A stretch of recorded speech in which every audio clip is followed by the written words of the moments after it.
Vous en avez marre de passer des heures à répondre aux mêmes questions de vos clients? Et si je vous disais qu'il existe un moyen simple de créer un assistant virtuel en quelques clics seulement, sans même savoir coder? Restez jusqu'au bout, car dans cette vidéo, je vais vous guider étape par étape pour concevoir et créer un chatbot IA avec un nouvel outil no-code. Aujourd'hui, on va parler d'un sujet qui me passionne. Comment exploiter la puissance de l'intelligence artificielle et du no-code pour améliorer vos services même quand vous dormez. On va parler aujourd'hui de VectorShift, la plateforme no-code qui simplifie la création de chatbots IA génératifs et permet à n'importe qui de créer son propre chatbot en un temps record. Voici ce qu'on va voir ensemble.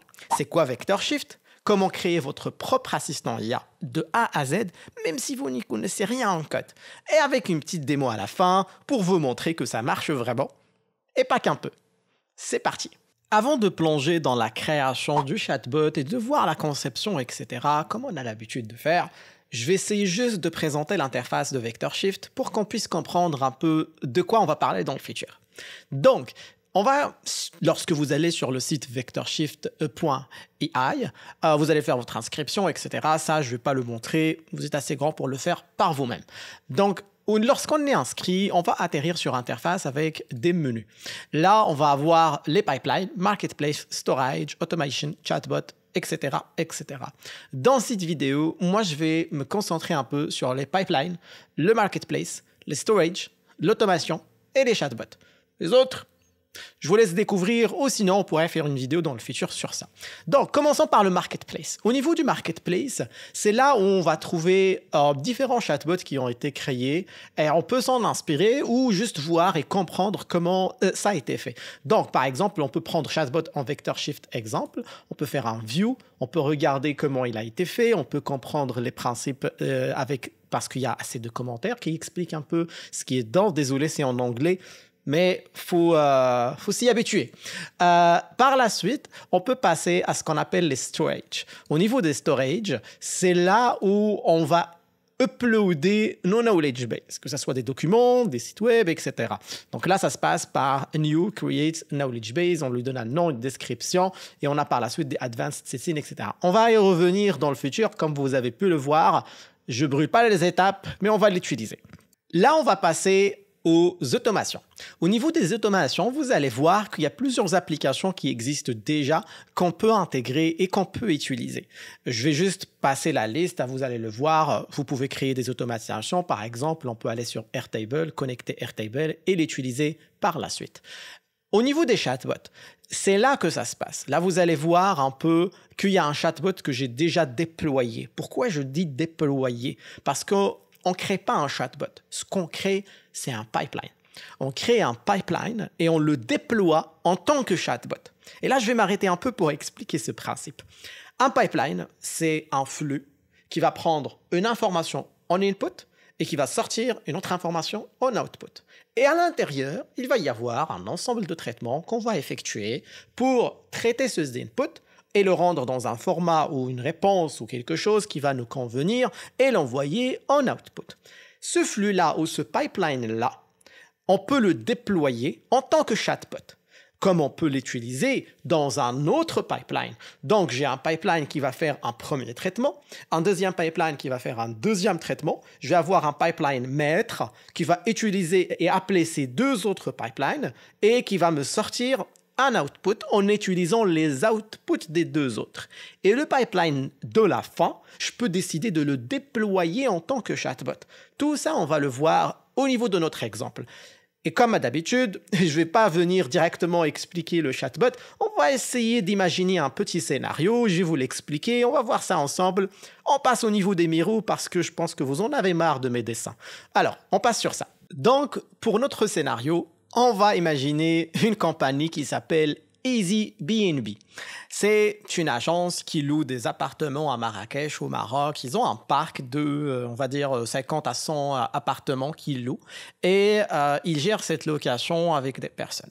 Vous imaginez, quand on a 50 à 100 appartements qui sont loués, le nombre de questions qu'on reçoit, à mon avis, il doit être énorme, vu que moi-même, quand je loue, je pose pas mal de questions.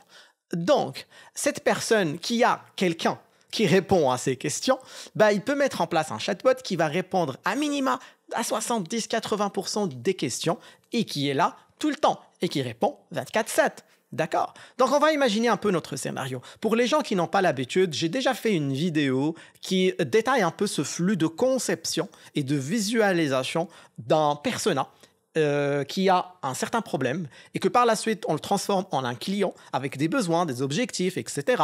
et qu'on fait toute la patente des fonctionnalités MVP. Je vous laisse le lien vers la vidéo ici ou ici.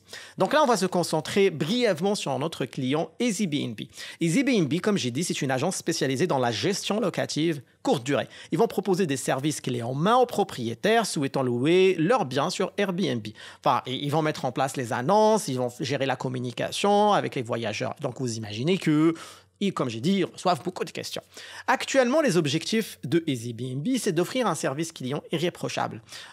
C'est surtout aux voyageurs qui vont, pour leur garantir en fait une excellente expérience par la suite. Ils veulent aussi décharger l'équipe qui va répondre à l'ensemble des questions. Ils veulent rassurer aussi les propriétaires pour leur dire, écoutez, nous, on a des services automatisés, on a machin. Ça marche des fois. Et aussi, ils veulent gagner en efficacité parce qu'en mettant en place des services automatisés qui fonctionnent 24/7 et qui vous libèrent des ressources que eux peuvent aller travailler ailleurs et avoir plus de valeur, c'est ce qu'on appelle gagner en efficacité. Par la suite, en fait, eux, ils cherchent une solution pour répondre instantanément aux questions. Ils veulent une assistante 24/7, ils veulent personnaliser les échanges, avoir un outil intuitif, un support multilingue, etc. Ils vont rêver pas mal de choses. Il y a juste un truc que je veux ramener.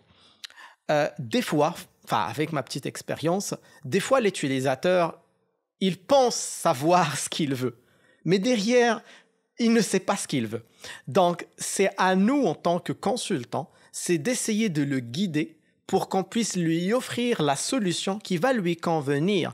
C'est pas quelqu'un qui va venir, il va vous dire j'ai besoin d'un chatbot, vous allez lui dire viens, je vais vous te donner le chatbot. Non, ça c'est pas le rôle de conseil, de consulting. Ça, c'est quelqu'un qui veut juste vendre son chatbot et se casser après et c'est pas bien pour mettre en place des relations. Donc conseil, entre parenthèses, pour moi, c'est d'essayer de comprendre le flux et les process de votre client, d'essayer d'avoir une vue 360 et par la suite de venir conseiller. C'est pas parce que je veux un chatbot que c'est le chatbot qu'il me faut. Ça se peut que j'ai besoin juste de modifier des petits trucs au niveau de la documentation, du flux de travail, etc. et que ça va résoudre mon problème à 50%. Et dans un deuxième temps, venir mettre en place d'autres solutions technologiques. Je ferme la parenthèse. Donc, on a notre premier client, Airbnb. Par la suite, on a besoin de regarder c'est quoi la version MVP qu'on va mettre pour Airbnb pour qu'on puisse leur donner quand même de la valeur rapidement avec un petit budget. On passe voir ça. Voici la version MVP qu'on va proposer à l'agence Airbnb. Ce qu'il faut comprendre, c'est que dans la version MVP, on ne va pas aller avec une application mobile que le client peut télécharger, choisir son appartement et accéder au chatbot. Tout ça, c'est faisable. Mais on veut quelque chose de rapide. Et surtout que ça ne coûte pas un bras, parce que tu viens avoir un client que lui il ne comprend même pas comment l'IA fonctionne, etc. Et tu vas lui dire, je vais te faire ça, c'est bien. Mais à la fin, quand tu vas lui écouter, ça te coûte 10 000 pièces. Non, ça ne marche pas. Donc, il faut essayer de ramener une solution simple, qui va quand même donner de la valeur, mais que ça ne coûte pas un bras. Donc, nous, dans le début, on va imaginer dans la version MVP qu'on va avoir un lien par chatbot qui correspond à un appartement ou à un groupe d'appartements, on va voir ça. Mais pour l'instant, on va partir sur un appartement. Donc, on va dire au client, j'imagine avec vous, donc on va dire au client, écoute, pour l'instant, on va faire un pilote sur 10 appartements. Les 10 appartements que tu loues le plus et que tu reçois le plus de questions. Parce que j'imagine qu'il va avoir des statistiques à son niveau. Parce que s'il a décidé d'améliorer, c'est qu'il a eu des statistiques et qu'il a décidé, tiens, cette statistique-là, il faut que j'améliore ça. Donc, on va lui dire, on prend les 10 appartements où tu reçois le plus de questions, ok? On va regarder un peu ça et on va faire 10 chatbots. 10 chatbots, chacun avec un lien. Ça va être les mêmes, c'est juste que la documentation ou la base de connaissances va changer entre chacun. Donc, ça va être 10 liens que quand il y a une personne qui loue un appartement, dans le courriel d'accueil que tu vas lui envoyer le lien du chatbot et tu vas lui dire, tiens, si tu as des questions dans un premier temps, tu passes par ce lien-là, tu poses tes questions. Si tu ne reçois pas de réponse, tu peux nous contacter. Par la suite, dans un deuxième temps, on va inclure la partie de mise en place, mise en relation avec quelqu'un, une personne réelle, etc., avec un système de ticketing, toute la tralala derrière. Mais au début, restons simples. Donc, les fonctionnalités, ça va être une petite interface intuitive, une base de données intégrée qui peut être mise à jour, un suivi, des personnalisations de recommandations, des réponses automatisées aux questions fréquentes, une intégration d'une gestion d'erreurs, etc. Rappelez-vous toujours, une version MVP, on commence par un skate, on commence pas par un point, par une roue là. Cette roue-là, elle sert à rien. Un skate peut servir, ok? Donc, c'est pas une version MVP ne veut pas dire je vais faire le minimum. Je vais faire le minimum viable.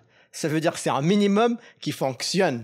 Me donner un minimum qui ne fonctionne pas, ne va pas me servir à grand chose. Donc voilà. Donc là, on a essayé d'imaginer un peu notre client, d'imaginer son besoin, d'imaginer la version. Et là, on va passer à la mise en place. Comme j'ai dit, ce processus-là de conception, etc., je l'ai détaillé avec beaucoup plus d'étapes dans une autre vidéo que je vous invite à regarder. Là, on va passer pour voir notre pipeline. Comme j'ai expliqué, le pipeline, ça va être un input et un output. Donc, on va poser une question et on va recevoir une réponse dans notre cas. Donc là, c'est le pipeline pour EasyBnB. Je reste simple pour les besoins de la vidéo. Donc, on va passer pour regarder comment j'ai mis en place tout ça. Donc là, c'est notre flux. Je vais vous expliquer pas à pas. Les gens qui ont suivi toutes les vidéos sur les bases de connaissances, la mise en place des vecteurs, les API, tout ça, ils vont comprendre de quoi je parle. Dans mes vidéos, j'essaie un peu d'aller étape par étape et l'ensemble s'imbrique. Donc, si vous avez suivi les autres vidéos, vous allez comprendre tout ça. Donc, comme j'ai dit, notre pipeline, il commence par un input. Donc, un utilisateur va donner une information en input. Par la suite, moi, ce que j'ai mis, c'est que un utilisateur, quand il pose une question, cette question, elle va avoir deux chemins. Soit, je pose une question sur l'appartement, genre le mot de passe du Wi-Fi, est-ce qu'il y a un lit bébé, est-ce qu'il y a un parking, etc., etc. Soit je vais poser des questions sur l'entourage de l'appartement. Donc, c'est quoi les restaurants dans le coin, c'est quoi les activités que je peux faire, etc., etc. Donc, ça se peut que dans ma base de connaissances, j'inclue tout ça. Mais moi, je ne vais pas m'amuser à chaque fois d'inclure des informations de restaurants qui ouvrent, qui ferment, etc. Donc, je mets en place une recherche web qui va rechercher des informations et qui va fournir la réponse. Mais je ne veux pas à chaque fois qu'une personne pose une question, aller faire une recherche web. Je veux détecter si la question que l'utilisateur pose, elle est liée à une recherche web ou elle est liée à une question sur l'appartement elle-même. D'accord. Donc là, je mets en place je colle un peu le LLM Anthropic. Pour ceux qui ne connaissent pas, c'est très intéressant. Donc ça, c'est ce qu'on appelle, c'est Claude. Hein, donc pour les intimes. Claude 3. Claude 3, ils ont 3 modèles. Haiku, Sonnet et un autre, je me rappelle plus. Voilà. Donc, mais on peut les voir ici. Je pense Haiku, Sonnet, Opus. Voilà, Opus, c'est le plus performant. Là, je mets en place un appel vers Anthropic et je lui demande avec un prompt, écoute, analyse la question et voici le contexte, analyse la question et essaye de me dire web ou local. Si c'est web, ça veut dire que je dois faire une recherche web. Si c'est local, je n'ai pas besoin de faire une recherche web. Et quand c'est web, je vais quand même aller chercher dans la base de connaissances pour récupérer les informations du web et de la base de connaissances. Et là, je vais aller et faire un if. Si c'est web, tu vas aller là. Sinon, en fait, tu vas revenir. Et revenir, ça veut dire que on va partir vers la knowledge base. Comme j'ai dit, la knowledge base, on va y aller tout le temps depuis le input. Donc, si c'est web, il va suivre ce flux-là. Ce flux-là, il fait quoi? Il va partir vers conditions. Il va appeler, j'essaie un peu de mixer les choses pour vous montrer que ce que vous pouvez utiliser. Donc là, il va utiliser OpenAI LLM avec un GPT-4 et il va dire... je n'ai pas besoin ici d'utiliser GPT-4. Je peux aller utiliser juste un GPT 3.5, juste pour information, parce qu'en gros, ce call-là, il va juste dire, prends la question de l'utilisateur et essaie de la transformer en une question qui va être optimisée pour une recherche sur un moteur de recherche comme Google, par exemple.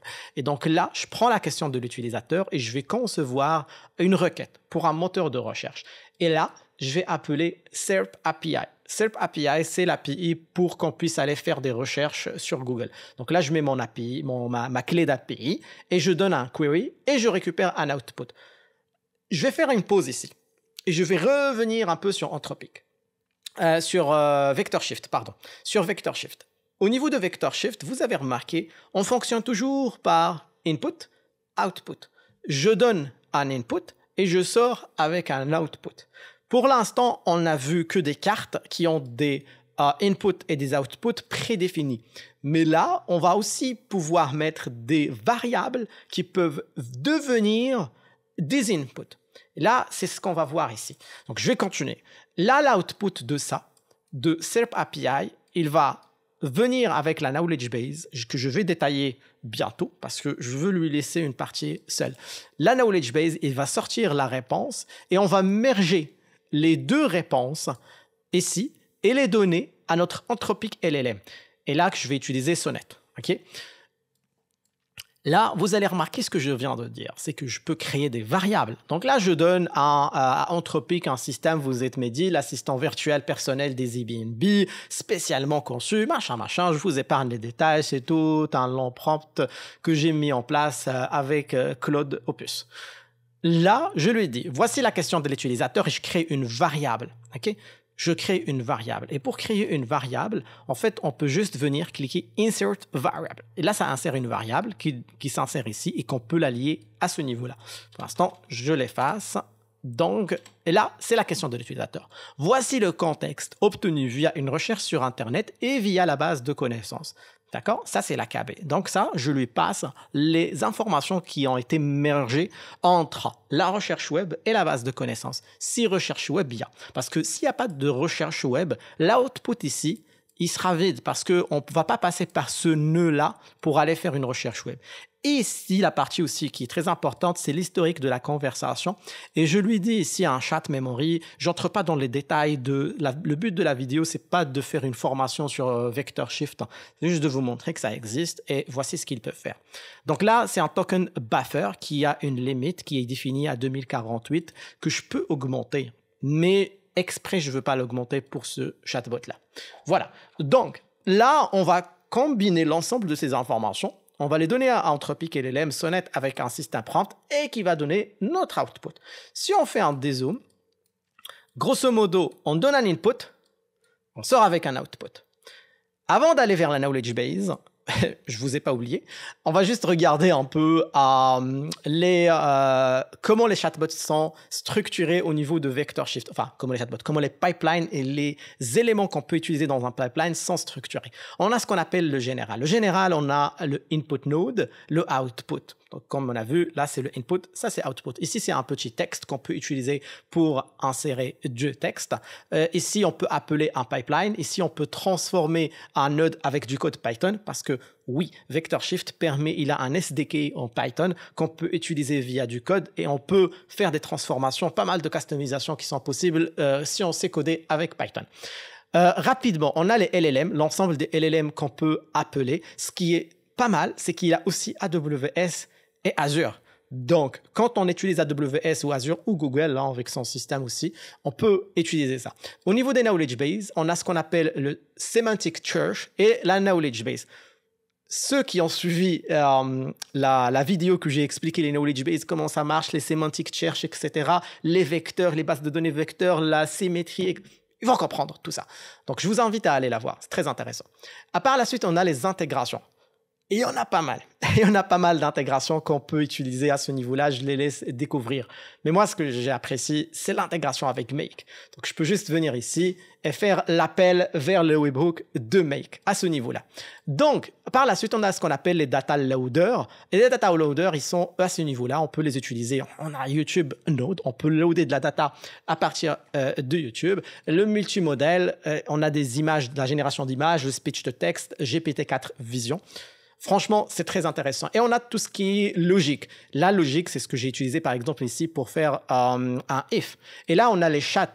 Donc, on a un data collector qui est très intéressant parce qu'il nous permet de collecter des informations. Si j'étais parti dans un chatbot de lead magnet, j'aurais utilisé un data collector à ce niveau-là. Mais pour notre besoin, je ne l'ai pas utilisé. Et là, on a le chat memory qu'on a utilisé à ce niveau-là, au niveau du chat memory, ici. Là, comme promis, on va passer à la knowledge base. Au niveau de la knowledge base, ce qu'il faut comprendre, c'est qu'on a besoin de créer notre knowledge base avant de l'utiliser. Parce qu'ici, il me dit, il faut que je sélectionne une knowledge base. Donc, je vais revenir très rapidement dans le storage et on va ouvrir la knowledge base ici avec Edit. Là, moi, j'ai uploadé un fichier TXT avec un ensemble d'informations qui vont nous servir pour notre knowledge base. Et là, encore, ceux qui ont suivi les vidéos sur les vecteurs, etc., ils vont comprendre c'est quoi un chunk size et un chunk overlap. Brièvement, le chunk size, c'est le morceau qu'on va récupérer, la taille du morceau qu'on va récupérer à partir en suivant un certain nombre de tokens. Et le chunk overlap, c'est les éléments qui vont s'overlapper entre chaque chunk. Et là, j'avais choisi un embed multilingual 3.0 qui, je pense que j'avais choisi celui de Query, de mémoire. Donc là, je vous laisse regarder tout ça. Vous pouvez ajouter des documents. Et là, les documents, on a plusieurs choix. Soit c'est des files, soit c'est des intégrations. Parce qu'on a vu qu'il y avait une partie intégration. L'URL, les Wikipédia, de YouTube, du Git, etc. Et là, une fois qu'on a créé notre base de connaissances, au niveau de notre pipeline, on peut venir la choisir ici. C'est celle-là. Okay? Donc, une fois qu'on l'a choisi, on a aussi quelques petits paramètres. C'est le max chunk per query. Okay? Donc, on peut choisir un nombre de chunks que notre knowledge base va pouvoir récupérer. Moi, j'ai jugé, pour l'instant, pour la quantité de données que j'ai, un max de 2 chunks récupérés, c'est assez large et c'est suffisant. Il y a deux principes ici que il faut toute une vidéo pour les expliquer. C'est les re-rank documents et les enable filter. Mais pour les gens qui veulent creuser, la documentation au niveau de Vector Shift, elle est assez intéressante parce qu'il suffit juste de cliquer ici et vous allez ouvrir la partie documentation. Vous pouvez regarder tout ça et creuser un peu le morceau. Je vous recommande, je vous recommande d'aller checker le re-rank document et les semantic church. C'est très intéressant. Voilà. Donc là, à ce niveau-là, on va donner une query à notre knowledge base qui va analyser, d'accord? Elle va analyser la query et elle va sortir un ensemble de chunks qui ressemblent sémantiquement parlant au niveau des vecteurs, au positionnement des vecteurs à notre question. Elle va sortir l'ensemble de chunks qui contient tout ça avec un maximum de 2 chunks. Et elle va passer tout ça, comme on a vu, au merge. Par la suite, il va le passer à notre modèle.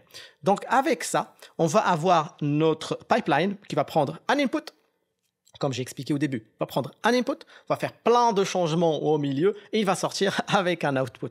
Et là, vous allez me dire, mais c'est bien, mais ça, c'est notre pipeline, c'est notre chatbot. Oui, mais jusqu'à date, c'est pas notre chatbot. Parce que ce qu'il faut faire, c'est de venir à ce niveau-là et de dire deploy as. Et là, on peut choisir. Comme j'ai dit, on ne va pas s'attarder sur les automations et les search, mais pour l'instant, on va dire chatbot. Donc, on va le déployer en tant que chatbot. Et c'est là ce que j'avais fait ici. Et on se retrouve avec un chatbot ici, au niveau de Vector Shift. Parce que l'idée, c'est qu'on va avoir des pipelines. On peut faire communiquer des pipelines. Et on peut déployer des pipelines en tant que chatbot ou autre. Et quand on le déploie en tant que chatbot, on lui donne un nom, une description, etc. On peut voir ici. Donc, dans un nom et description, on peut faire la pipeline configuration avec les choix des inputs et des outputs. Ici, c'est le input, ici, c'est les outputs. Le pipeline line, c'est EasyBNB, etc. Et là, on a pas mal de fonctionnalités. Au niveau du fonctionnalité, on peut customiser notre chatbot. On peut lui donner un display name, on peut lui dire une petite description, le nom de l'utilisateur, etc. On peut suggérer des questions au début. Comme on a vu, les gens, des fois, ils savent pas quoi dire, ils savent pas quoi faire. Donc, nous, on va leur proposer. On va dire, est-ce que je veux savoir les équipements et les services de l'appartement, les dates, enfin, les check-in et les check-out, les règlements intérieurs, quoi voir à Marrakech. D'accord? Donc, ça, c'est les questions initiales qu'on veut proposer. Je peux faire des follow-up questions. Je peux activer le follow-up question avec, quand je pose une question et que le chatbot me donne des réponses, il va essayer de me générer 2 possibles questions. Il me dit, est-ce que tu veux celle-là ou celle-là? Mais là, pour l'instant, on le désactive. Voilà. Donc là, ce qu'il faut savoir, c'est qu'on exporte, on peut avoir un lien qu'on peut utiliser avec une intégration en A-Frame sur un site web, on peut le déployer sur WhatsApp, on peut l'utiliser en tant qu'API avec Python, JavaScript, etc. Mais pour les besoins de la vidéo, je ne vais pas m'attarder sur l'intégration du chatbot au niveau d'une page HTML parce que à peu près, c'est la même chose que j'ai montré sur BotPress au niveau de le déploiement. Il y a une toute vidéo que j'ai fait sur BotPress et son déploiement sur un site web, etc. Je vous recommande d'aller la voir. Et par la suite, on a toute la partie manager qui va gérer un peu toutes les conversations. On peut avoir de l'analytique, etc. Et si on passe pour tester notre chatbot? Pour tester notre chatbot, on va juste aller au niveau de Export Chatbot et on va cliquer sur Open Chatbot. Et là, ça va ouvrir le chatbot et on peut essayer de tester ça. Comme j'ai dit, quand j'ai déployé mon chatbot au niveau des options, j'ai dit que je veux des questions. Okay? Là, par exemple, on va dire que la personne cherche à savoir les heures de check-in et check-out. Il va cliquer sur check-in, check-out. Et là, le chatbot va essayer de réfléchir et de sortir une réponse. Donc, bonjour et bienvenue. Concernant les modalités d'arrivée et de départ, voici les informations clés pour votre séjour. Donc, il va lister toutes les informations avec quelques petits détails en plus. Donc là, je peux, moi, par la suite dire, j'aurai besoin d'un lit bébé. OK? Donc là, il va essayer d'analyser un peu, poser la question. Un lit bébé, c'est pas du web, c'est un truc interne. Pap, j'ai pas besoin d'aller chercher sur Internet, d'accord? Donc par la suite, il va dire, ok, je pars ma base de connaissances, je check lit bébé. Est-ce qu'il y a des vecteurs qui correspondent à lit bébé? Paf, celui-là, récupère tout le chunk dans le et j'analyse. Bien sûr, je comprends votre demande. C'est avec plaisir que je peux vous confirmer qu'un lit bébé est disponible gratuitement, etc., etc. Moi, selon le prompt, je lui ai demandé d'être personnel, de parler avec la personne, de lui conseiller, comme si c'est un humain. C'est pour ça que vous allez remarquer qu'il ajoute des détails, etc. Mais on peut twinker tout ça. Là, par la suite, j'ai dit, je vais venir en voiture. J'aurai besoin d'une place de parking. Là, place de parking. Voilà, donc là, on va voir. Bien noté pour le lit bébé, je m'assurer qu'il soit installé et prêt à votre arrivée dans l'appartement. Bien sûr, si vous suivez les chats de vos personnes, vous pouvez aller faire des automatisations qui détectent certaines demandes, qui envoient des automatisations, etc. Il y a pas mal de possibilités à faire à ce niveau-là. Puisque vous venez voiture, je veux également confirmer que vous disposez d'une place de parking. La place numéro 27 vous est réservée pour la durée de votre séjour. Parfait, jusque-là, c'est bien. On peut aller encore pousser et demander le mot de passe du Wi-Fi, il va vous donner le mot de passe du Wi-Fi, etc., etc. Là, on va essayer de chercher quelque chose où on aurait besoin d'aller faire une recherche sur le web. J'aimerais tester, on va dire, j'aimerais manger des plats marocains à Marrakech. Vous avez des conseils? Alors, bon, bah je vais tester ça. Je ne l'ai jamais testé. On va voir ce qu'il va me sortir. Donc là, il va essayer de penser, de réfléchir, de faire une recherche web, de sortir l'ensemble des informations de la recherche web et m'envoyer tout ça. Voilà. Et là, il va me sortir l'ensemble des informations de quelques restos qui sont un peu dans le coin de l'adresse que j'avais fournie. Donc voilà, il va dire, voilà, vous avez... je ne les connais pas, hein, mais qui vaut le détour, snack, je ne connais vraiment pas. Mais ça doit être bien. Donc voilà, on a pu voir comment notre chatbot peut répondre à des questions de voyageurs au niveau de Marrakech selon un appartement spécifique.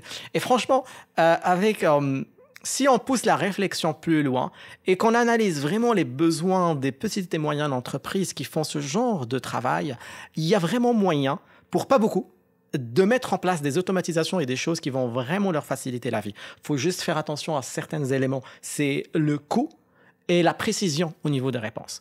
Voilà, donc j'espère que ça vous a donné une idée de comment on peut mettre en place des chatbots en utilisant VectorShift. Voilà, j'espère que cette vidéo vous a plu et vous a donné une bonne vue d'ensemble de VectorShift et de ses possibilités pour créer des chatbots IA. Comme vous avez pu le voir, c'est un outil vraiment accessible qui ouvre de nombreuses perspectives pour automatiser des processus. N'hésitez pas à tester la plateforme par vous-même, je vous ai mis le lien dans la description.